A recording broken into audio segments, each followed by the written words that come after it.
Chapter 13. Mr. Rochester, it seems, by the surgeon's orders, went to bed early that night, nor did he rise soon next morning. When he did come down, it was to attend to business. His agent and some of his tenants were arrived and waiting to speak with him. Adele and I had now to vacate the library. It would be in daily requisition as a reception room for callers. A fire was lit in an apartment upstairs, and there I carried our books and arranged it for the future schoolroom. I discerned in the course of the morning that Thornfield Hall was a changed place. No longer silent as a church, it echoed every hour or two to a knock at the door or a clang of the bell. Steps, too, often traversed the hall, and new voices spoke in different keys below. A rill from the outer world was flowing through it. It had a master. For my part, I liked it better.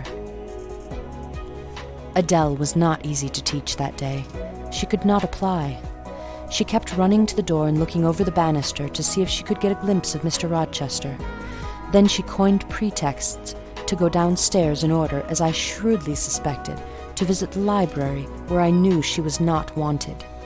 Then, when I got a little angry and made her sit still, she continued to talk incessantly of her ami, Monsieur Edward Fairfax de Rochester, as she dubbed him.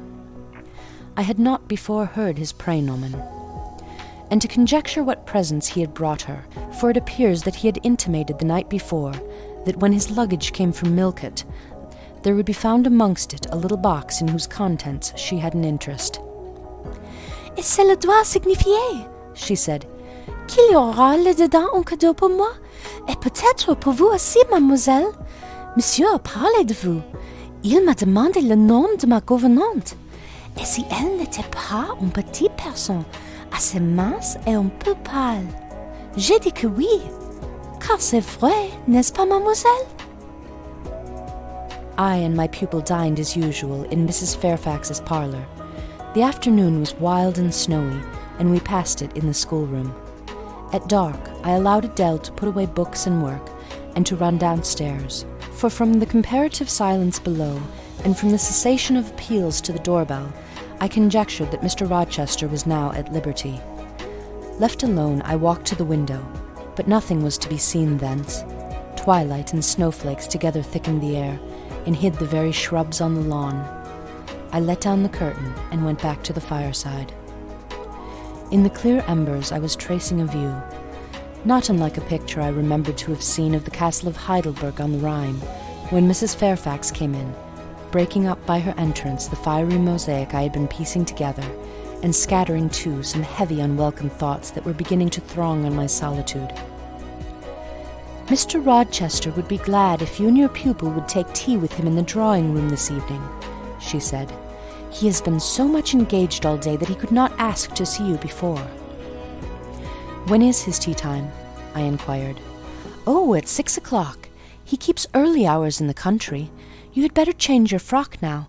I will go with you and fasten it. Here is a candle. Is it necessary to change my frock? Yes, you had better. I always dress for the evening when Mr. Rochester is here. This additional ceremony seemed somewhat stately. However, I repaired to my room, and with Mrs. Fairfax's aid replaced my black stuff dress by one of black silk, the best and the only additional one I had, except for one of light grey, which, in my Lowood notion of the toilette, I thought too fine to be worn, except on first-rate occasions. You want a brooch, said Mrs. Fairfax. I had a single little pearl ornament which Miss Temple gave me as a parting keepsake. I put it on, and then we went downstairs. Unused as I was to strangers, it was rather a trial to appear thus formally summoned in Mr. Rochester's presence.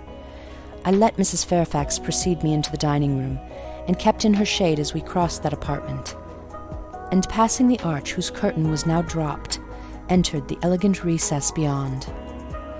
2 wax candles stood lighted on the table, and 2 on the mantelpiece. Basking in the light and heat of a superb fire lay Pilot. Adele knelt near him. Half reclined on a couch appeared Mr. Rochester, his foot supported by the cushion. He was looking at Adele and the dog. The fire shone full on his face. I knew my traveller, with his broad and jetty eyebrows. his square forehead made squarer by the horizontal sweep of his black hair. I recognized his decisive nose, more remarkable for character than beauty, his full nostrils denoting, I thought, choler, his grim mouth, chin, and jaw. Yes, all three were very grim, and no mistake. His shape, now divested of cloak, I perceived harmonized in squareness with his physiognomy.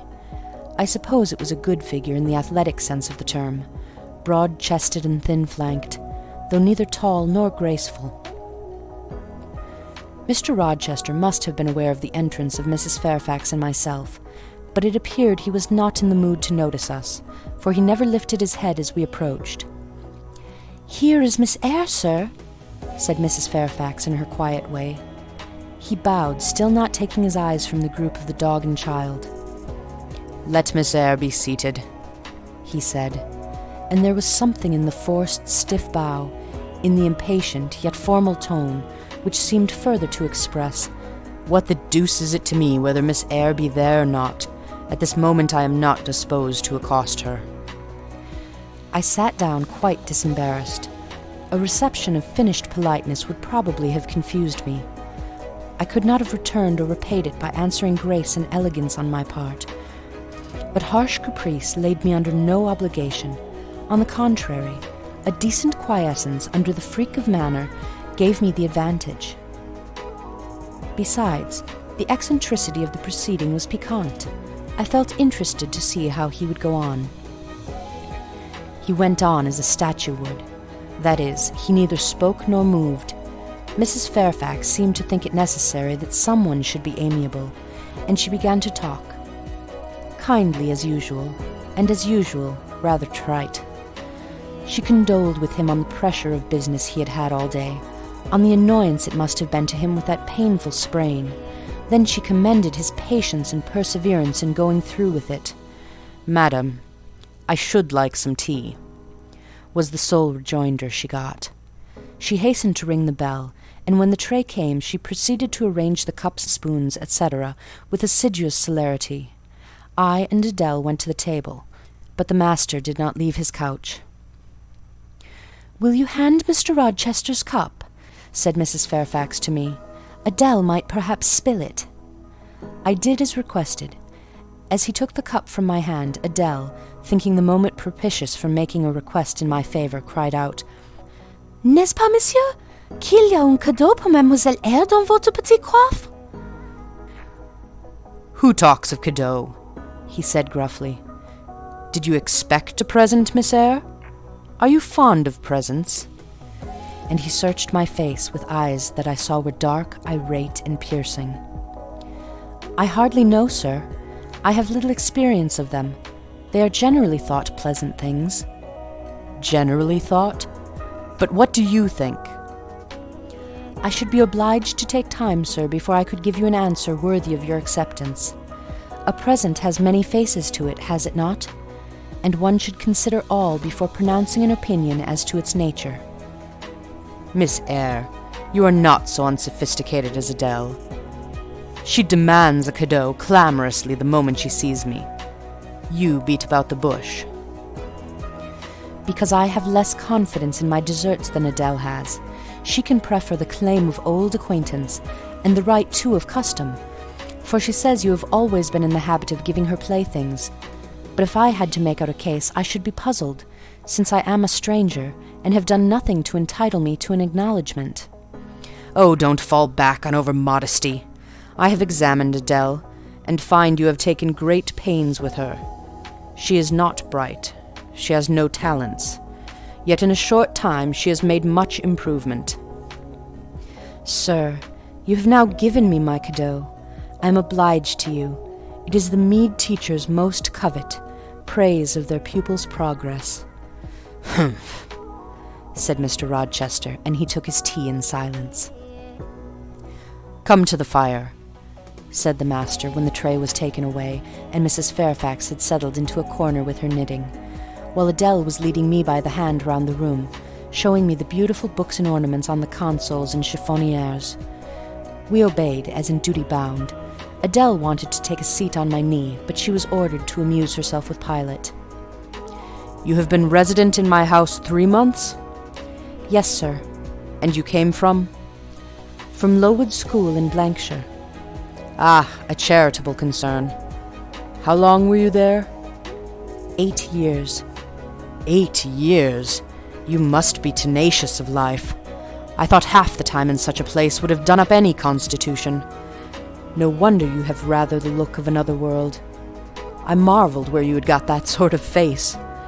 When you came on me in Hay Lane last night, I thought unaccountably of fairy tales, and had half a mind to demand whether you had bewitched my horse. I am not sure yet. Who are your parents? I have none. Nor ever had, I suppose. Do you remember them? No. I thought not. And so you were waiting for your people when you sat on that stile. For whom, sir? For the men in green. It was a proper moonlight evening for them. Did I break through one of your rings that you spread that damned ice on the causeway? I shook my head. The men in green all forsook England 100 years ago, I said, speaking as seriously as he had done, and not even in Hay Lane or the fields about it could you find a trace of them. I don't think either summer or harvest or winter moon will ever shine on their revels more. Mrs. Fairfax had dropped her knitting, and with raised eyebrows seemed wondering what sort of talk this was. Well, resumed Mr. Rochester, if you disown parents, you must have some sort of kinsfolk. Uncles and aunts? No, none that I ever saw. And your home? I have none. Where do your brothers and sisters live? I have no brothers or sisters. Who recommended you to come here? I advertised, and Mrs. Fairfax answered my advertisement.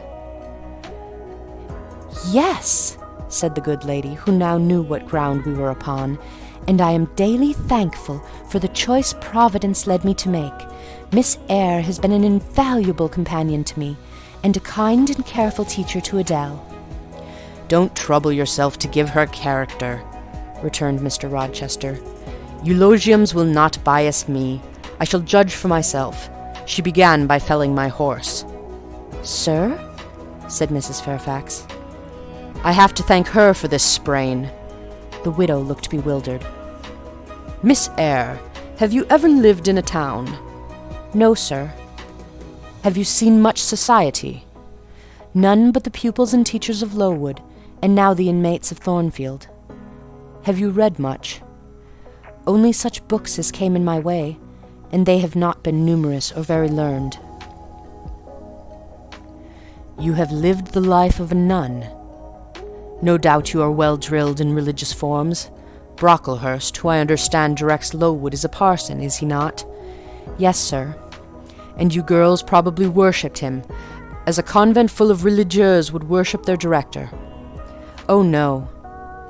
You are very cool. No? What, a novice not worship her priest?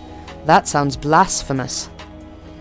I disliked Mr. Brocklehurst, and I was not alone in the feeling. He is a harsh man, at once pompous and meddling. He cut off our hair, and for economy's sake bought us bad needles and thread with which we could hardly sew. That was very false economy, remarked Mrs. Fairfax, who now again caught the drift of the dialogue. And was that the head and front of his offending? Demanded Mr. Rochester. He starved us when he had the sole superintendence of the provision department, before the committee was appointed, and he bored us with long lectures once a week, and with evening readings from books of his own inditing about sudden deaths and judgments, which made us afraid to go to bed. What age were you when you went to Lowood? About 10. And you stayed there 8 years. You are now then 18? I assented. Arithmetic, you see, is useful. Without its aid, I should hardly have been able to guess your age. It is a point difficult to fix where the features and countenance are so much at variance as in your case. And now, what did you learn at Lowood? Can you play? A little. Of course. That is the established answer. Go into the library. I mean, if you please. Excuse my tone of command. I am used to say do this, and it is done. I cannot alter my customary habits for one new inmate. Go, then, into the library. Take a candle with you. Leave the door open, sit down to the piano, and play a tune." I departed, obeying his directions. "Enough," he called out in a few minutes. "You play a little, I see, like any other English schoolgirl. Perhaps rather better than some, but not well." I closed the piano and returned. Mr. Rochester continued. "Adele showed me some sketches this morning, which she said were yours. I don't know whether they were entirely of your doing. Probably a master aided you?" "No, indeed," I interjected. "Ah, that pricks pride.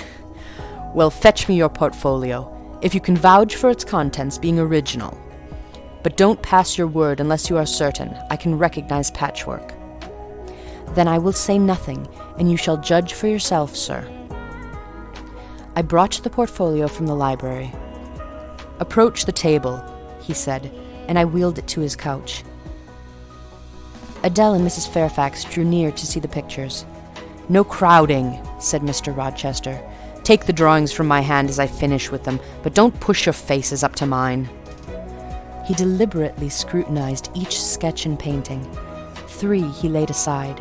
The others, when he had examined them, he swept from him. "Take them off to the other table, Mrs. Fairfax," said he, "and look at them with Adele. You," glancing at me, "resume your seat and answer my questions. I perceive those pictures were done by one hand. Was that hand yours?"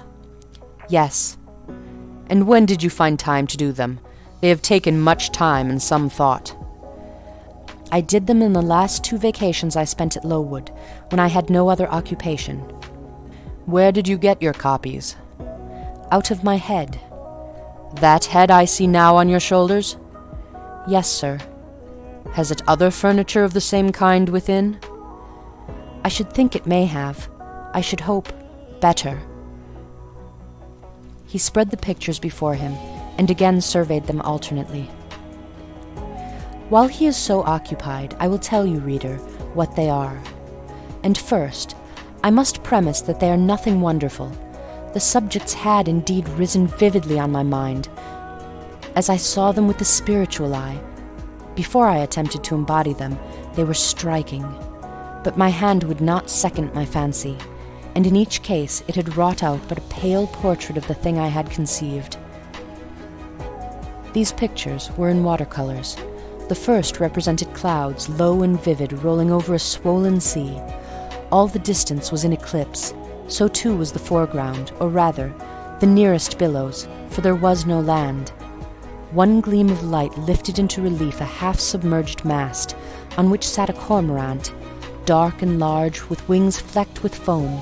Its beak held a gold bracelet set with gems, that I had touched with as brilliant tints as my palette could yield, and as glittering distinctness as my pencil could impart. Sinking below the bird and mast, a drowned corpse glanced through the green water. A fair arm was the only limb clearly visible, whence the bracelet had been washed or torn.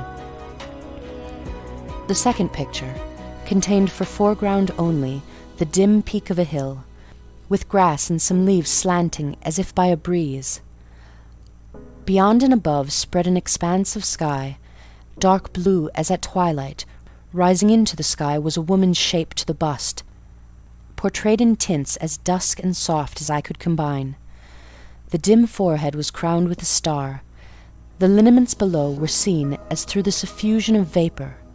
The eyes shone dark and wild, the hair streamed shadowy, like a beamless cloud torn by storm or by electric travail.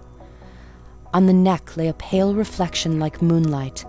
The same faint lustre touched the train of thin clouds from which rose and bowed this vision of the evening star. The third showed the pinnacle of an iceberg piercing a polar winter sky. A muster of northern lights reared their dim lances close serried along the horizon. Throwing these into distance rose in the foreground a head, a colossal head inclined toward the iceberg, and resting against it. 2 thin hands joined under the forehead and supporting it drew up before the lower features a sable veil, a brow quite bloodless, white as bone, and an eye hollow and fixed, blank of meaning but for the glassiness of despair, alone were visible. Above the temples, amidst wreathed turban folds of black drapery, vague in its character and consistency as cloud, gleamed a ring of white flame, gemmed with sparkles of a more lurid tinge. This pale crescent was the likeness of a kingly crown. What it diademed was the shape which shape had none. "Were you happy when you painted these pictures?" asked Mr. Rochester presently. "I was absorbed, sir, yes, and I was happy. To paint them, in short, was to enjoy one of the keenest pleasures I have ever known." "That is not saying much. Your pleasures, by your own account, have been few. But I dare say you did exist in a kind of artist's dreamland while you blent and arranged these strange tints. Did you sit at them long each day?" "I had nothing else to do, because it was the vacation, and I sat at them from morning till noon, and from noon till night. The length of the midsummer days favoured my inclination to apply." "And you felt self-satisfied with the result of your ardent labours?" "Far from it. I was tormented by the contrast between my idea and my handiwork. In each case, I had imagined something which I was quite powerless to realize." "Not quite. You have secured the shadow of your thought, but no more, probably. You had not enough of the artist's skill and science to give it full being. Yet the drawings are, for a schoolgirl, peculiar. As to the thoughts, they are elfish. These eyes in the evening star you must have seen in a dream. How could you make them look so clear, and yet not at all brilliant? For the planet above quells their rays. And what meaning is that in their solemn depth? And who taught you to paint wind? There is a high gale in that sky, and on this hilltop. Where did you see Latmos? For that is Latmos. There, put the drawings away." I had scarce tied the strings of the portfolio when, looking at his watch, he said abruptly, "It is 9 o'clock. What are you about, Miss Eyre, to let Adele sit up so long? Take her to bed." Adele went to kiss him before quitting the room. He endured the caress, but scarcely seemed to relish it more than Pilate would have done, nor so much. "I wish you all good night now," said he, making a movement of the hand toward the door, in token that he was tired of our company, and wished to dismiss us. Mrs. Fairfax folded up her knitting. I took my portfolio. We curtsied to him, received a frigid bow in return, and so withdrew. "You said Mr. Rochester was not strikingly peculiar, Mrs. Fairfax," I observed when I rejoined her in her room after putting Adele to bed. "Well, is he?" "I think so. He is very changeful and abrupt." "True. No doubt he may appear so to a stranger, but I am so accustomed to his manner, I never think of it. And then, if he has peculiarities of temper, allowance should be made." "Why?" "Partly because it is his nature, and we can none of us help our nature. And partly because he has painful thoughts, no doubt, to harass him and make his spirits unequal." "What about?" "Family troubles, for one thing." "But he has no family." "Not now, but he has had, or at least relatives. He lost his elder brother a few years since." "His elder brother?" "Yes. The present Mr. Rochester has not been very long in possession of the property, only about 9 years." "9 years is a tolerable time. Was he so very fond of his brother as to still be inconsolable for his loss?" "Why, no! Perhaps not. I believe there were some misunderstandings between them. Mr. Rowland Rochester was not quite just to Mr. Edward, and perhaps he prejudiced his father against him. The old gentleman was fond of money, and anxious to keep the family estate together. He did not like to diminish the property by division, and yet he was anxious that Mr. Edward should have wealth too, to keep up the consequence of the name, and soon after he was of age, some steps were taken that were not quite fair, and made a great deal of mischief. Old Mr. Rochester and Mr. Rowland combined to bring Mr. Edward into what he considered a painful position, for the sake of making his fortune. What the precise nature of that position was, I never clearly knew, but his spirit could not brook what he had to suffer in it. He is not very forgiving. He broke with his family, and now for many years he has led an unsettled kind of life. I don't think he has ever been resident at Thornfield for a fortnight together, since the death of his brother without a will left him master of the estate, and indeed, no wonder he shuns the old place. Why should he shun it? Perhaps he thinks it gloomy. The answer was evasive. I should have liked something clearer, but Mrs. Fairfax either could not or would not give me more explicit information of the origin and nature of Mr. Rochester's trials. She averred they were a mystery to herself, and that what she knew was chiefly from conjecture. It was evident, indeed, that she wished me to drop the subject, which I did accordingly.